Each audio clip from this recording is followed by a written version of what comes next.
Hello students, I am Manoj Kundare, the Assistant Professor of Electronic Science. Welcome back to our e-learning platform. In previous video, we have seen the block diagram of regulated power supply. The link of the previous video is available in the description box. Please check it. Now, in this video, we are going to see the rectifiers. Okay, let's start our topic, rectifier. In previous video we have seen a short idea about the rectifier. That means the rectifier is an electronic device or a circuit which converts AC into DC. Let's see the description about it. The electronic circuit which converts AC into DC is known as rectifier. The process of converting AC current to DC current is known as rectification. Mainly, there are two types of rectifiers, half wave rectifier and full wave rectifier. The full wave rectifier further divided into two types, center tap full wave rectifier and full wave bridge rectifier. Let's see the half wave rectifier. The half wave rectifier conducts only during the positive cycle of the input supply voltage. So, the negative half cycles of the AC supply are suppressed. So, no current is conducted and hence no voltage appears across the load during the negative half cycle. So, current always flow in one direction, that is DC, through the load. This is the input of the half wave rectifier and this is the output of the rectifier, in which we can clearly see that only the positive half cycle is appear at the output, the negative half cycle is disappear here. Here only the positive half cycles are appear at the output of the half wave rectifier. Here the negative half cycles, these negative values are suppressed or not present in the output of half wave rectifier. Okay, let's see the circuit diagram for the half wave rectifier. In this diagram we can see here that there is only one diode is used, and we know that the diode or the PN junction diode can be used as the rectification purpose. Okay, hence in half wave rectifier we use only a single diode and it is connected to the secondary of the transformer. Okay, let's see the description about each one by one. The figure first shows that the connection of the half wave rectifier, and figure 2 shows the input and output waveform of the half wave rectifier. In this circuit, a single crystal diode is used as the half wave rectifier. This is used as the half wave rectifier. The AC supply is applied in series with the diode D and the load resistance RL. Okay, that means the secondary of the transformer is connected in series with this diode and with this load. Now let's see the operation of the rectifier.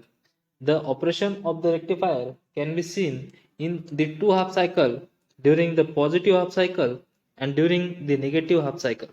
During the positive half cycle means during this period. Okay, or during this period. This is known as the positive half cycle. Why we called it as the positive half cycle? Because the AC supply has the positive value in this half cycle. Here is the AC supply has the positive value in this half cycle, hence it is called as positive half cycle. Here this has the negative value, hence this is called as the negative half cycle. Here we are going to see the operation of the half wave rectifier during the positive half cycle. During the positive half cycles of the input supply voltage, point A becomes positive and point B becomes negative. Okay, this makes diode D forward biased and hence conduct current. That means during the positive half cycle, what happens here? During the positive half cycle, the point A becomes positive and point B becomes negative. Here, the positive supply is connected to the anode of the diode, hence diode gets forward biased, hence the current flows through the diode. Okay, I hope you all understand the operation of the half wave rectifier in the positive half cycle. Here the diode D conducts, hence we get the output here. Okay, now let's see the operation of the half wave rectifier during negative half cycle. During negative half cycle means during this period. During negative half cycle of the input supply voltage, the point A becomes negative with respect to the point B. That means in positive half cycle, point A is having positive value and point B having negative value.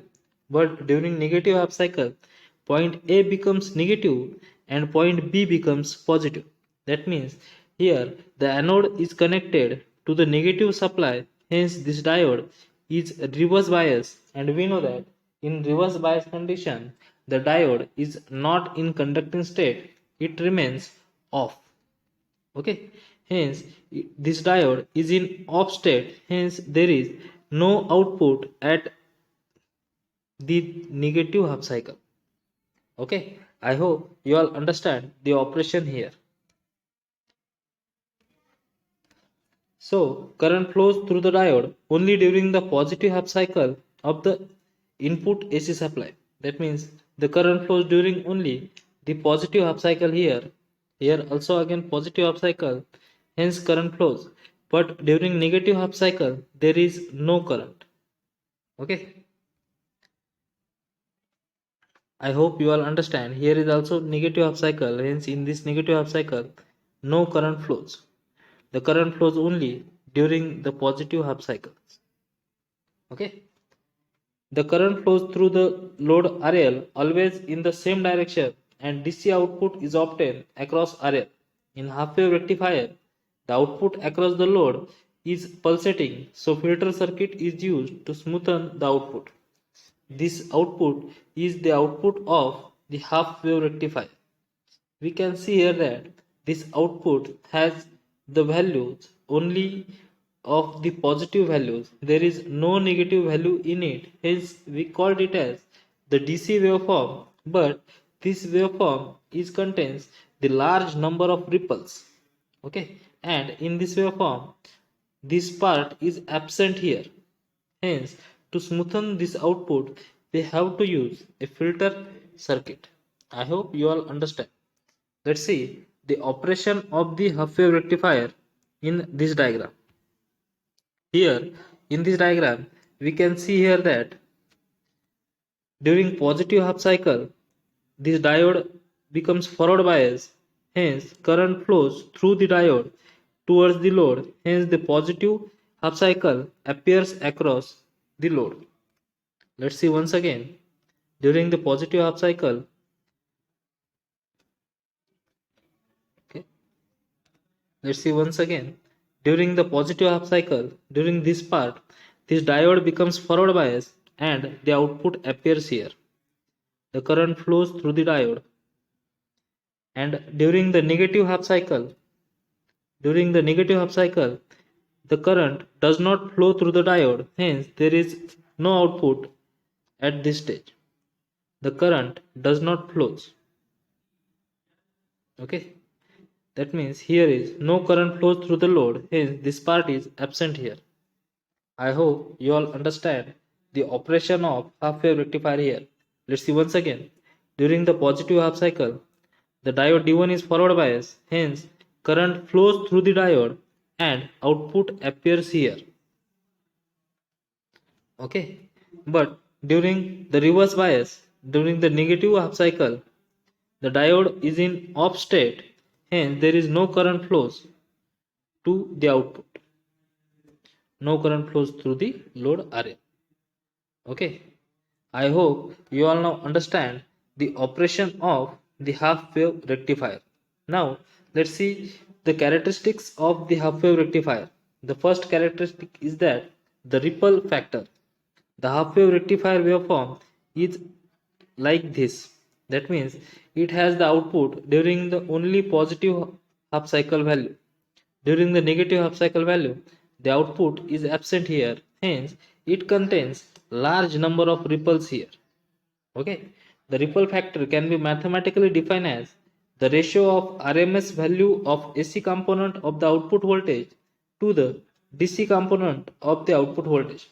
That means the ripple factor is equal to RMS value of AC component of the output voltage upon DC component of the output voltage. The ripple factor is denoted by gamma. Okay, the ripple factor is given as, or the value of the ripple factor is 1.121 in percentage. It has the value 121%. That means this number shows that there is a very large amount of ripples or the AC component present in the output of the half wave rectifier. The next characteristic is that the peak inverse voltage or the PIV. The peak inverse voltage is the maximum reverse bias voltage up to which a diode can withstand. During the reverse bias, as the diode do not conduct, the total voltage drop across the diode. Thus, peak inverse voltage is equal to the inverse voltage, that means PIV is equal to the input voltage of the half wave rectifier. Okay. The next characteristic is that the transformer utilization factor or TUF. The TUF is defined as the ratio of DC power delivered to the load and the AC rating of the transformer secondary. Half wave rectifier has around 0.287 and full wave rectifier has around 0.693 TUF value. Okay. The next characteristic is efficiency of the rectifier. The efficiency or eta is the ratio between the output DC power and the input DC power, that is eta is equal to PDC upon PAC. The efficiency of the half wave rectifier is equal to 40.6%. That means there is very less amount of efficiency in half wave rectifier. Let's see, the next characteristic of the half wave rectifier is form factor. The form factor is defined as the ratio of RMS value to the DC value. The value of form factor for the half wave rectifier is 1.57. Okay, I hope you all understand the characteristic of the half wave rectifier. Let's see the advantages of half wave rectifier. We use very few components to construct the half wave rectifier. That means the circuit is simple, so the cost is very low and it is easy to construct. There are disadvantages of half wave rectifier such that the power loss is high, the current is pulsating DC current, and it produces low output voltage. These are the disadvantages of the half wave rectifier. I hope you all understand the working of half wave rectifier and its characteristics. Thank you.